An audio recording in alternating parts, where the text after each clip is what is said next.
Hey guys, welcome back to MuscleMentor.net. I'm Brad Hull and this is Justin Harris.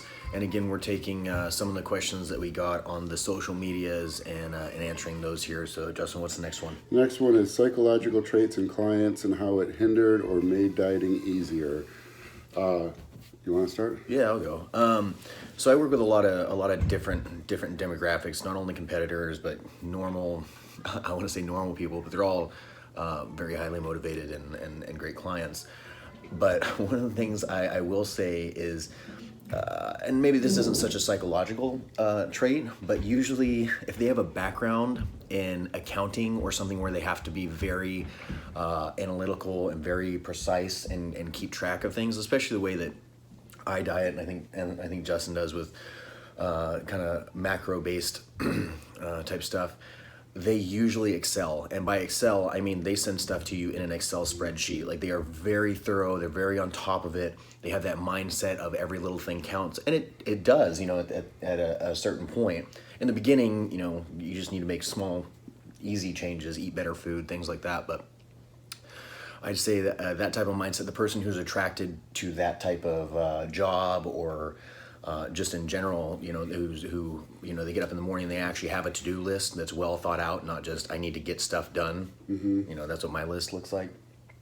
Tend to do very well. The other types that I think are attracted to this sport, or it just furthers, I'd like to say, a problem, is the disordered eating group, and they do great, but they want to. They're the ones who usually want to compete year round because that's the look that they want and can't stand ever putting on even a couple pounds over that. And so it tends to lead them down an even more destructive path because now they've really kind of ramped everything up to the next level, and they might be, using fat burners or androgens or things like that year round. And I'm not just talking about girls, I'm talking about guys too. And you'll see this where there's never any breaks, never anything like that. And I'm sure there's healthy ways to do it, but that's not usually the norm. So I wouldn't say that that's a healthy way to do it. But if you're talking about someone who's going to excel, there's usually some aspect like that involved. What do you think? I think I'll go back to the accounting thing. I think a lot of times people who have too much self-interest and too much interest in learning, it can almost be a bad thing. It sounds oxymoronic, but there's a thing called the Dunning-Kruger effect, and it's what happens is when people it's your actual knowledge for what you think your knowledge is.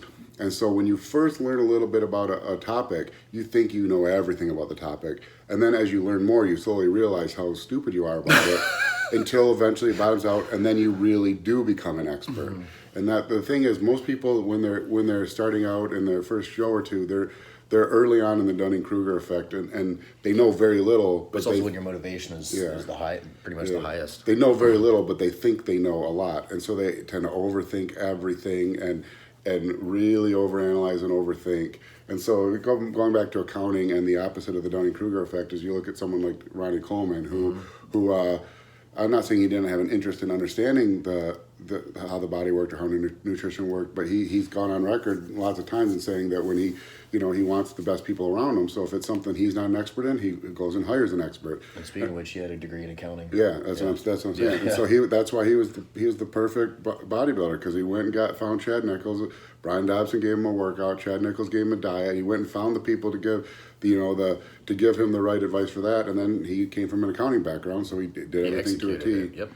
Another, as far as psychological traits, this isn't really a psychological trait, but if you have any kind of background in wrestling, you're almost always a fantastic client to have. A lot of people that don't have a background in a real suffering type sport like that have never truly suffered, and so they don't understand you see a wide range of how people respond and react to diets, and you see all the way from people.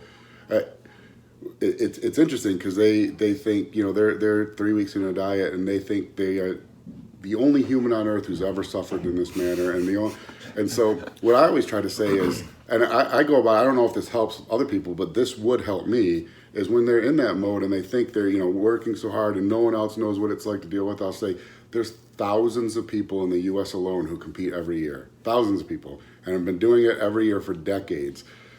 So what you're doing right now is the same thing that thousands of other people are going through, and they're dealing with it.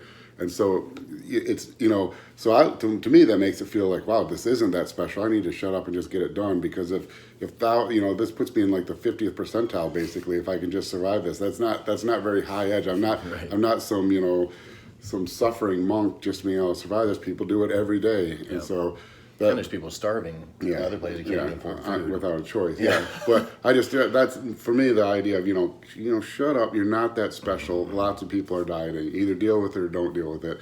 That might not work with some people. That's usually the approach I take with people, because that would work with me. As soon as if I kind of got the idea, the impression that, oh shit, yeah, what am I talking about? There's 35 people at my gym dieting for a show right now. Okay, I need to shut up and just get it done with, because that's what everyone else is doing. Yeah, and I think there's something to what you said about wrestlers or some background like that. Is I think they found that the biggest indicator for success, just overall success, is something called grit, which just means your ability to work hard and stick to it.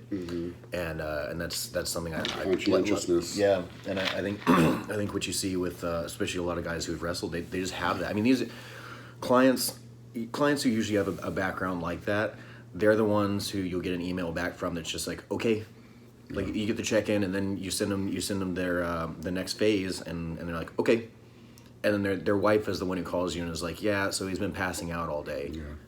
They you'd never know it in a million years, but you get an email from someone else who's like, yeah, so I think they might be dying, but that's the way it is.